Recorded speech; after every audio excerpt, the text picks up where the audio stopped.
any president say anything like that, ever. It did feel like obstruction of justice to me. President Trump's former national security advisor says the president is not fit for office, that he lied to the American people about Ukraine and asked for help from China to get reelected. This is a danger for the republic. As his bombshell book gets set for release, this morning John Bolton joins us live only on GMA. Tulsa turmoil, the fallout this morning from President Trump's more than half-empty rally in Tulsa. After promising a sellout crowd and 1 million RSVPs, what went wrong? Did TikTok teens and K-pop fans help spoil the president's return to the campaign trail? Dangerous new phase. The World Health Organization's dire warning as coronavirus cases soar in the U.S. 12 states hitting record highs. Preparations for a possible second wave underway in the White House. Florida closing in on 100,000 cases. New concerns it could be the next epicenter. The surge putting the return of sports at risk. Major League Baseball once again shutting down facilities. And comedian D.L. Hughley recovers from this frightening incident in Nashville, collapsing on stage and testing positive for the virus. Investigation underway. A noose found hanging in the garage of NASCAR driver Bubba Wallace, the league's sole full-time black driver who fought to have Confederate flags banned from the speedways, saying he will not back down. And the 2020 virtual ESPYs packing a powerful punch. We need a change, and we need it now. One of sports' biggest nights, kicking off with a call to action for all athletes. Sports give us hope. Sports make us feel. Sports bring us together. Highlighting incredible stories of courage, an emotional tribute to the legendary Kobe Bryant, the inspiring messages to the competitive class of 2020, and the sensational snacks winning the Can't Stop Watching Moment of the Year. Live in Times Square, this is Good Morning America. Good morning, America. Great to have you with us on this Monday morning. It's great to have George back as well. And so many deserving winners on the ESPYs last night. And you may remember Thomas Snacks Lee. He's the basketball team manager who finally got a chance to play. And when he did, he wowed the world. Yeah, what a moment. And then he won the Can't Stop Watching Moment of the Year. He said, "It's always a pleasure to be in elite company." It was tough beating Simone Biles. Good sense of humor as well. There were a lot of powerful moments from the ESPYs, and we're going to have so much more on that from one of the biggest nights in sports in our next half hour. That is coming up, but we begin with those explosive allegations from John Bolton. The president's former national security advisor is under fire from all sides as his memoir, The Room Where It Happened, is set for release tomorrow. He is standing by live for an exclusive interview after this report from Mary Bruce in Washington. Good morning, Mary. Good morning, George. Well, the president says this book is made up of lies and fake stories. He is calling John Bolton a wacko and a dope who never had a clue. But Bolton says the president does not want the American people to read this book because it is based on the facts. And now he says those facts show Trump should be a one-term president. He was President Trump's longest-serving national security advisor, but now John Bolton is warning that Trump should not be reelected. How do you think history will remember Donald Trump? I hope it will remember him as a one-term president who didn't plunge the country irretrievably into a downward spiral we can't recall from.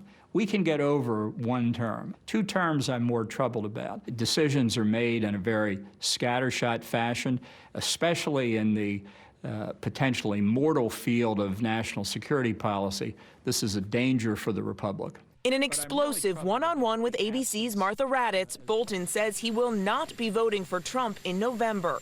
I'm not going to vote for him in November. Certainly not going to vote for Joe Biden either. I'm going to figure out a conservative Republican to write in.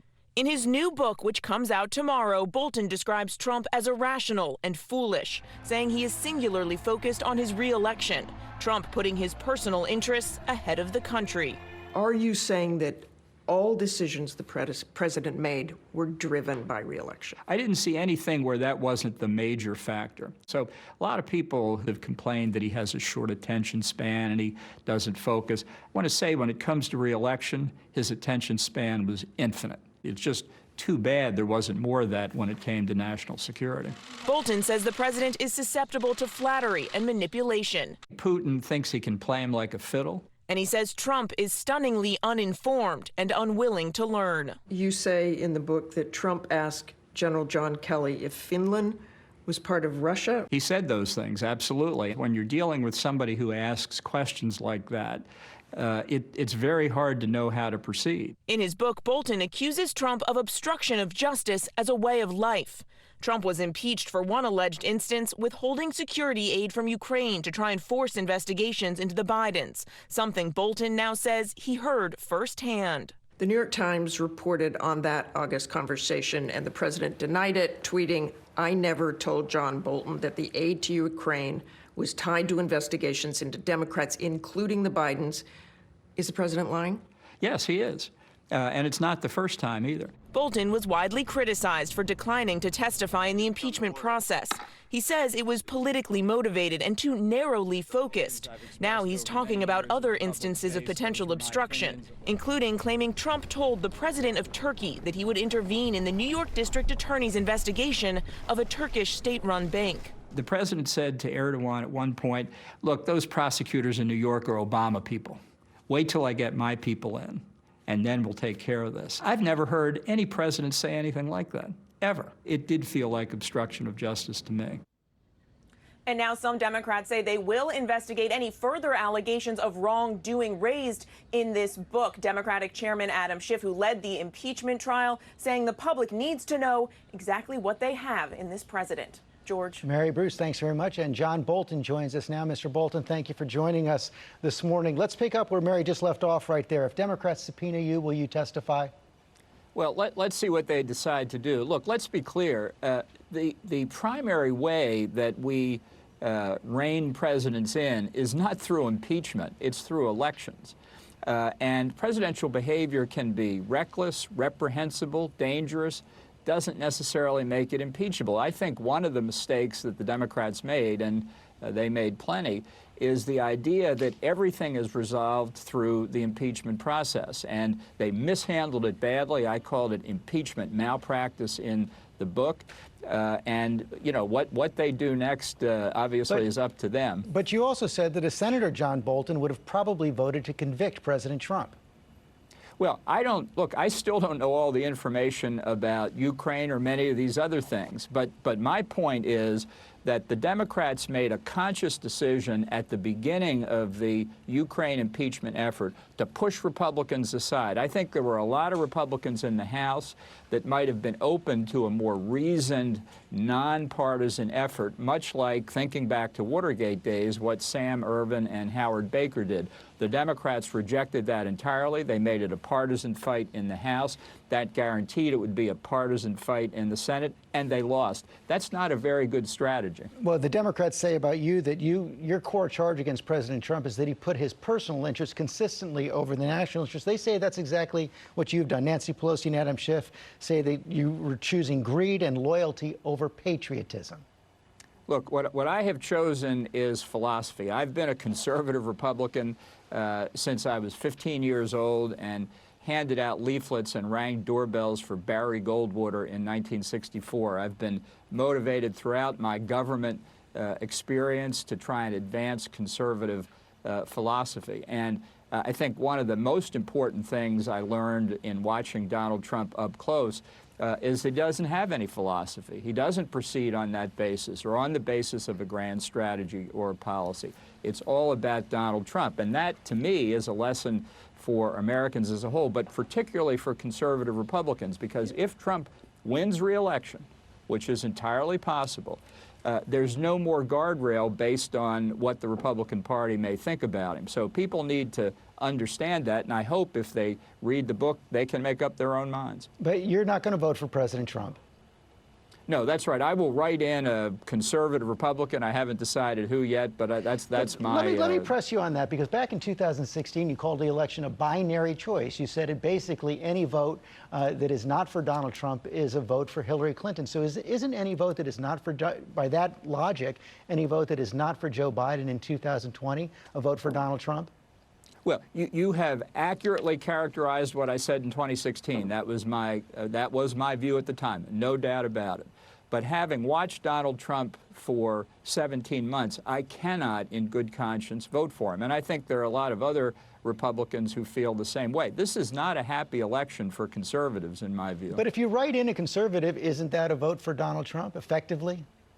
Well, not in Maryland, where I live. I think the Democratic nominee will carry Maryland without much trouble. But I want to make it clear, I'm not switching to the Democratic Party. I'm still a rock-ribbed conservative Republican, and in the discussion that will come after the November election within the Republican Party, and it will come whether Trump wins or loses, we have to talk about what the post-Trump party looks like. And I think it's important to set the stage for that conversation, which is in part what I've tried to do in the book. You were National Security Advisor to the President of the United States. You served in 3 Republican administrations, and you warned quite explicitly that if President Trump is reelected, it is dangerous for national security. What is the biggest fear you have?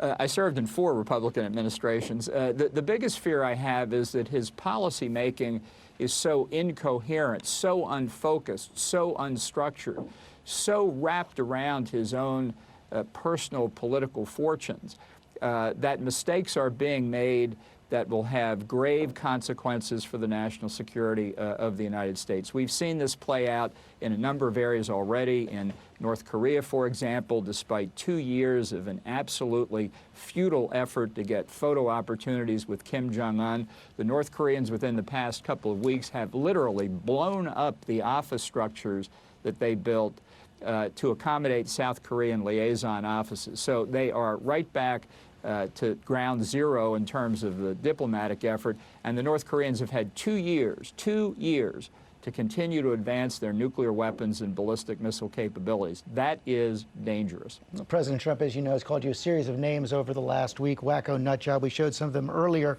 He also explicitly denied one of your most explosive allegations, that he asked President Xi of China for re-election help. He said explicitly, "I don't go around saying, 'Oh, help me with my election.'"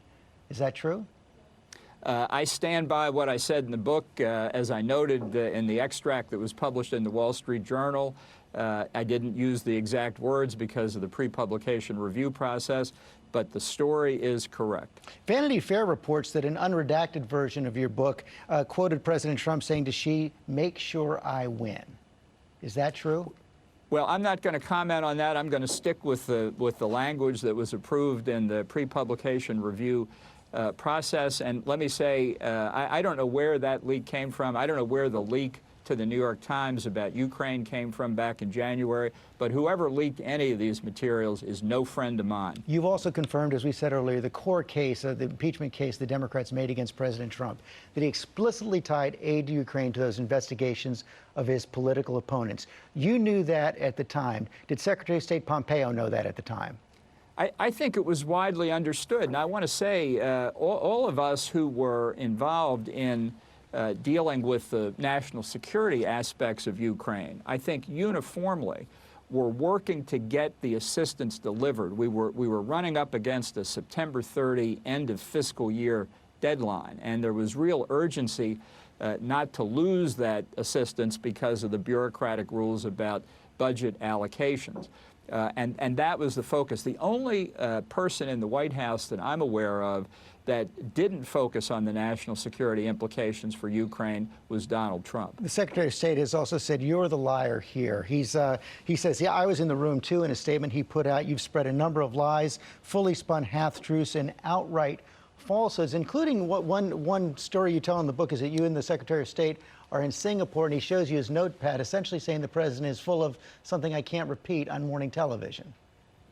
Look, it's true. I think he's responding the same way that President Trump is. They call names, they deny, but they're not willing to face up to what the real facts are. Look, people have different recollections. I've been a trial lawyer. I've seen it, many witnesses over time. I've put 500 pages of what I saw the facts to be out on the table. I think it's important that the American people have these facts as they consider what to do in November and as we look at our history and see Trump for what I hope history will record it to be, an aberration. Federal judge is allowing you to sell your book, but he's also warning that you may not get any profits from it. He said you gambled with the national security of the United States. You've exposed the country to harm and yourself to civil and potentially criminal liability. What's your response to Judge Lamberth? Well, we respectfully disagree with that. There's a story to tell here, and we're going to be telling it as the evidence comes out. The president made very clear 3 or 4 months ago he wanted to suppress this book. Now, just think about that. It's on the pretext of national security information. But the president's not worried about foreigners reading this book. He's worried about the American people reading this book. Finally, sir, you say the obstruction of justice is a way of life in the Trump White House. Is that what we've seen this weekend with the president's firing of the U.S. attorney here in New York, Jeffrey Berman?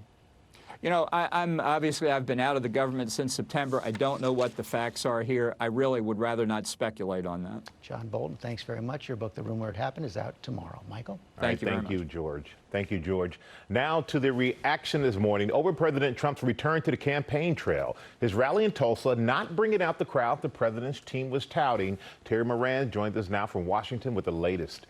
Good morning, Terry. Hey, good morning, Michael. It was a rocky start for President Trump back on the campaign trail. He bragged that there wouldn't be an empty seat in Tulsa on Saturday night, his first big rally since March 2nd, and the campaign had actually built two big venues for two separate speeches.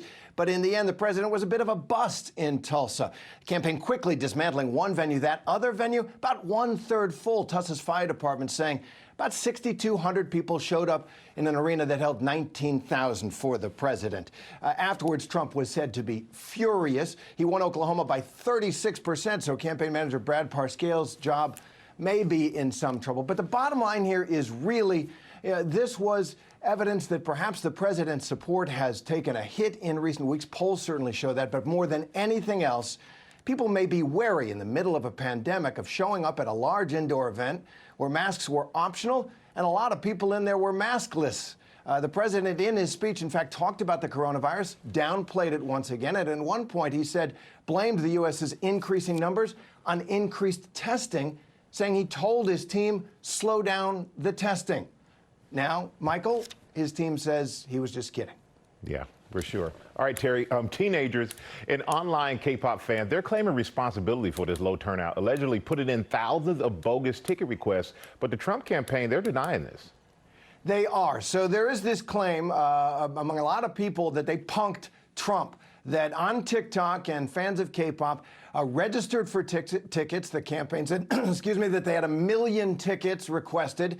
But in the end, really, it probably didn't matter. Anybody who shows up at a Trump rally gets in. These are not reserved tickets. It may have inflated expectations, and once again, it may mean something for the campaign manager, but it was probably just the virus and Trump's own support.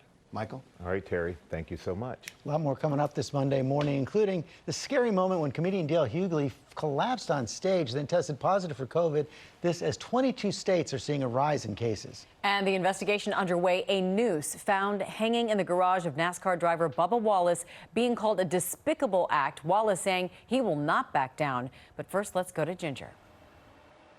And Amy, severe storms turned deadly in Alabama just 24 hours ago. Let's go ahead and bring you the pictures. This is where the tree went into the home in Center Point, Alabama. And it wasn't just there. The winds were up to 80 miles per hour in Kansas. That's US 50, where a truck is flipped over. Today, the severe storms forecast brings you mostly into Texas and Oklahoma, right along the Ozarks there, back into the Texas Panhandle. Damaging wind and large hail, main threats. Let's get to the select cities, sponsored by State Farm.